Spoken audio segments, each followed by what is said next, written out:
Well, hello and welcome back. This is Jennifer McGuire. A few weeks ago, I shared a video showing how to use alcohol inks in a creative way to make very quick and easy colorful backgrounds. I'll link to that video here if you missed it. Well, I got a lot of requests for a follow-up video, so I thought I would show you yet another way to use those alcohol inks for fun backgrounds.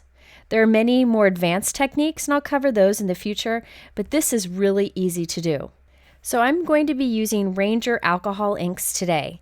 You could also use Copic refills, but these Ranger alcohol inks are very inexpensive and come in a ton of colors. I have some blues here today, a silver mixative, and the blending solution. I'm also working on a Tonic craft mat to keep my work surface clean. Now today I'm going to use an applicator tool to apply my alcohol inks to my background. This will give like a polished stone look, which you'll see in a moment. Traditionally, people use the Ranger alcohol ink applicator tool. That's the one you see here, and you put little felt pieces on it to apply the alcohol ink. Well, over the years, I've become accustomed to using the round ink blending tool, so I decided to take the ink blending tool, remove the foam, and instead put on a piece of the replacement felt. You can buy packages of the replacement felt so that you can use any tool that you have, either the rectangle one or the circle one, with your alcohol inks. So the replacement felts are very inexpensive, and you can use them a couple of times when you're creating projects. So I am switching to that round ink blending tool today, and I have a couple of these prepared to use for the projects that I'm working on. But note that these are pieces of felt that I'm applying with, not foam. You want to use felt, it gives much better results. Okay, I'm also using Ranger Yupo paper. That's what I used in my previous video also. This is like a plastic paper is basically what it is. It's hard to tear, so it's wonderful. It's a synthetic paper that is wonderful to work on. It's got this smooth matte finish that is so cool, and it's perfect for alcohol inks. If you don't have Yupo paper, you can use glossy cardstock instead, but the Yupo paper does work much better. Now what I'm doing is I'm putting drops of the colored alcohol ink onto my felt here. After I have a few drops down, I'm going to also shake up my silver mixative and put a few drops of that too. Don't do too much of the silver because the silver tends to overpower the other colors. I also squirted on some of the blending solution to help the colors blend and move. Now all I'm doing is tapping this onto the Yupo paper and kind of twisting the tool as I move. If you watch closely, that when I put the color on the Yupo paper, it keeps moving.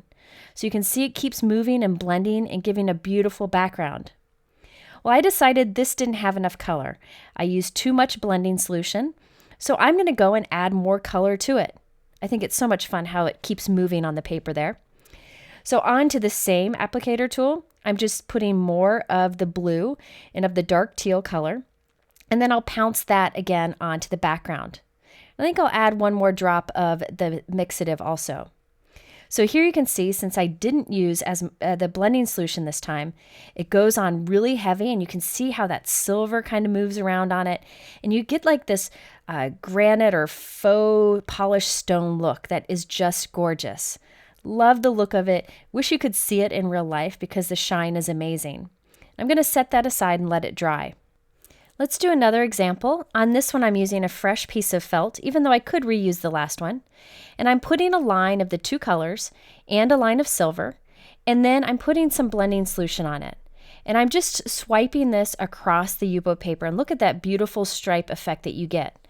It's kind of hard to see the silver in there, but it does catch the light when you tilt it. Now what I wanted to show you is that you can change your mind on this. You can decide you're not happy with the results, and you can keep working and keep changing. You could even squirt a bunch of blending solution over this and wipe most of the color off. But I decided to keep working with this one and show you the fun things that you can do. Now everything on my felt at this point has kind of blended together, so I'm going to go and add more. So I'm adding more of the dark blue, adding more of the dark teal, and adding more of the silver. I do always like to use a little bit of the blending solution just to help everything kind of blend together instead of having distinct lines. So I'm going to go back over this and look how beautiful that is. It's just all starting to blend together. You can see there's more silver this time. That was really quick to do. I could have done that right from the get-go, but I wanted to show you how you can move it around. And here you can see in the light how beautiful that metallic is. So I'm going to continue and show you a few more examples. And by the way, at the end, I'll show you the cards that I made. Now you can get really creative here. You could make waves, you could make clouds, you could do like little circles of color. You can do all kinds of things. The more color you put down, the more intense it'll be. Keep in mind, alcohol inks do come in softer colors. I just happen to really like the bold colors like I'm using today. So you can see every time I'm going back and adding more to my applicator, and I can keep bringing it back to the project. Now on this last one, watch the color move, how it slowly moves and blends out as it just sits there on the paper. It's a really cool effect. And I also wanted to show you here some of the other fun things that you can do on these backgrounds. Here I'm dropping blending solution on it, which kind of erases and pushes the color out and really pushes the silver out, so you get these silver rings. You can even drop the mixative direct onto your project, then add more drops of blending solution on top of that. You can blow this, just blow it with your mouth like with a straw even, and move things, which I showed you in the last video. But today I really wanted to show you how using that felt on the applicator really allows you to kind of control the color and get a really cool looking background. There are many ways you can do this technique. I just wanted to show you some quick ones today. It really is addictive. I told you that in the last video, and I know many people have said they've become addicted since then. Really fun to do.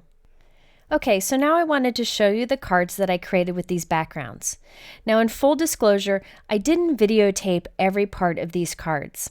The reason is I created these backgrounds while my daughter was at school, and then the next morning before school she said she wanted to craft. So she and I sat down with these backgrounds and turned them into cards. And I don't have everything videotaped, but I'm going to show you what I did. So the first example features these cute little reindeer. This is from the My Favorite Things Deer Love die set. It cuts 2 sizes of deer, the antler, and little hearts that you can put on the top of the antler if you want to. Now to keep the focus of my cards on the colorful background, I decided to keep all my die cutting out of white cardstock. I also created little snow slopes from this My Favorite Things Stitched Basic Edges die set. So there are 2 that would be great for snow slopes, so I'm die cutting that from white cardstock. The fun thing about these particular border dies is they have faux stitching on both sides of the cut line, so you have a variety of ways to use it, and I really like that faux stitch detail. Now for this card, I'm using the alcohol ink background that we created by swiping the applicator tool side to side, so we have those beautiful stripes. I trimmed it down to be about 3 1/4 by 4 1/2. And I'm gluing the little snow slopes right to the bottom. Then I can flip it over and cut off the excess. Now I wanted my reindeer to really stand out, so I actually die cut 4 of each reindeer and glued them on top of each other. I stacked them up, so it looks like a thick embellishment instead of just a flimsy little die cut. Really makes a big difference in the end. Now I forgot to add my sentiment before I put it all together, so I'm using my MISTI stamping tool to make sure that I stamp it nicely and don't mess it up. I'm stamping this with a nice navy ink. Using strong liquid adhesive, I added little red gemstones for the little nose. And then I also put this piece onto a white stitched rectangle. So I matted it on a white stitched rectangle from the My Favorite Things Stitch Rectangle die set. And then I put that onto a top folding 4 1/4 by 5 1/2 inch note card. There you can see the shine that you get from the background with that silver and those beautiful blues. You can see the dimension that you get with the reindeer because I stacked them together, which I'll show you how to do that in a moment. And then the sparkle on the little nose. The sentiment for this card came from the My Favorite Things for Owl You Do stamp set. There are some cute little owls on this with playful sentiments, but I thought that sentiment was perfect for this card too. I like this My Favorite Things Deer Love die set so much I made another example using it, but this time with only 1 deer. You can see the alcohol ink background there with lots of blues and silvers. Now the sentiment from this is from the My Favorite Things Essentials Sentiment stamp set. I just used the hello. And then in the background I added little snowflakes coming down, and these are Lucy's Cards Bridal Jewels. They're like a white iridescent jewel, perfect for snow. For the nose this time, I used a Your Next Stamp gumdrop. This is red with glitter in it. It's perfect for the nose. Now for the next card, I wanted to show more of that alcohol ink background. So I used a smaller embellishment so more of the background shows. Now for this, I used the My Favorite Things Ornamental Medallion Trio. There are 3 different dies in here, but I only used 1. And I die cut 4 of that die. What I'm doing is using multi-medium from Ranger, putting little drops here and there on the back of one of the die cuts, then gluing it to another die cut, and then putting something heavy on it while it dries. You could also use a glue pen for this if you want to. This does take a few minutes to stack up die cuts like this, but it makes a huge difference in the final result because it makes that die cut stand out even more. I again matted my alcohol ink background on a faux stitched rectangle die cut, and this time I added some of those bridal gemstones right onto that medallion, just as a little bit of a decoration. And you can see how they're pretty subtle, but when you tilt the card, it really catches the light. And check out that alcohol ink background. This is the one that I did by simply pouncing the applicator tool right onto the paper. Now for the sentiment, I used the My Favorite Things All Smiles stamp set, just so I have a very simple sentiment in the center. This would be great for a holiday card, but I need a lot of cards to send out during the holiday season, so that's why I did some more generic sentiments on them. My next 2 examples use the gorgeous My Favorite Things Mesmerizing Mandala, that's a mouthful, die. This die is beautiful. It has such detail to it. Now for this example, I trimmed my alcohol ink background down to a square and matted it with a faux stitch square die cut. Then I die cut 4 of the mandala, glued them all on top of each other so it was nice and thick. And then I glued little gemstones onto it. So into different parts of the die cut, I put some gemstones even inside the little holes and on top of it. Lila helped me out with that. Now with a little bit of the alcohol ink background that I trimmed off, I white heat embossed the Joy From Me to You sentiment on that and glued it right on top of our die cut. I really think that alcohol ink background with the metallic look to it is the perfect backdrop for this die cut. Now I did another example using that same die. This time I die cut the die from some alcohol ink background so you can see that purpley metallic look.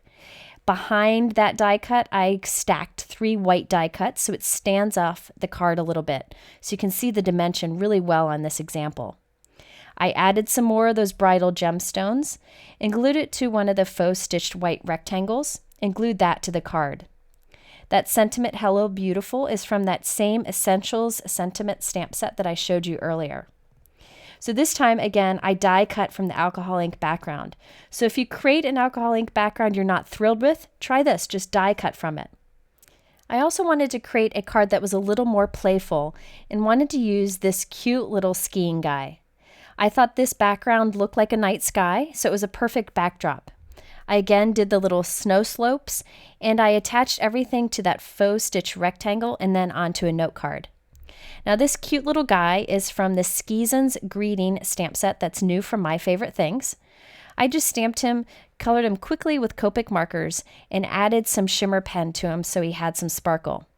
For the eyes and nose, I used black Nuvo drops, so there's a little bit of dimension to that. And I just glued him onto the background with some foam tape. Here's a closer look at the My Favorite Things Sizzix Greeting stamp set that I used for the sentiment and for the little bear. It's really an adorable set. I also wanted to show you how I created matching envelopes. I used the new My Favorite Things Mesmerizing Mandala stamp this time, and I'm stamping that onto some Simon Says Stamp metallic cornflower blue envelopes. Now I'm using my MISTI to do this just because I'm going to stamp several at once. I'm also using Delicata Sapphire Blue ink. This is a new ink. It's kind of like a navy ink with some shimmer to it, and it's beautiful. So I'm stamping that firmly onto the envelope, and check out that beautiful result. This is a pigment ink, so I do need to heat set it to make sure that it dries, and I really like the shine that I get from that ink, especially on that blue envelope because it's a metallic envelope also. So this, I think, really works well with all the cards I made today. So I went ahead and stamped that same image on all of the envelopes. Now before we go, I wanted to show you this stamp set simply because it's adorable. I didn't use it today, but I wanted to give you the heads up. It's called New Best Friend, and these little girls with the cat and the dog look just like Lila. I love this set, and I wanted to give you a heads up to be sure to check it out. I hope to use it in a video soon. I also hope that this video was helpful to you to find out other ways to use your alcohol inks for quick and easy backgrounds. I linked all the supplies that I used in my YouTube description below, but go to my blog because I have more photos of these cards since I know this video moved pretty fast. In the middle are a couple other videos that might be of interest to you, so be sure to check those out. If you haven't hit subscribe, you can do so here. I appreciate you stopping by, and I hope your week is great. Take care.